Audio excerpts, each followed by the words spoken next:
সময় কত দূর থেকে কসর শুরু হবে।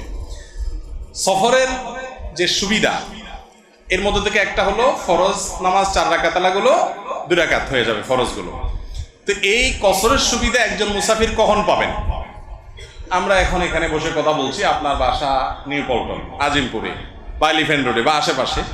তো আপনি আপনার বাসা থেকে ধরেন চট্টগ্রাম যাবেন বা হজে রওনা হয়েছেন, বের হয়েছেন, পথে ধরেন শাহবাগে গিয়ে আপনি দাঁড়ায় একটা মসজিদে নামাজ পড়ছেন, তখন থেকে কসর শুরু হবে কিনা? উত্তর হলো না।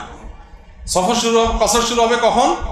যিনি মুসাফির তার বাড়ি তার গন্তব্য থেকে তার যে সোসাইটি, তার যে শহর, এই শহর এবং শহরের যে আনুষঙ্গিক বিষয় আসে এগুলা এরিয়া ক্রস করে বের হয়ে গেলে তারপর থেকে কি হবে? সুবিধা, সফরের সুবিধা শুরু হবে।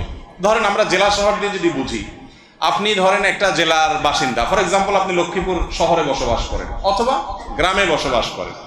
একটা শহরের একটা সোসাইটি আছে, একটা কবরস্থান, ঈদগাহ, মসজিদ,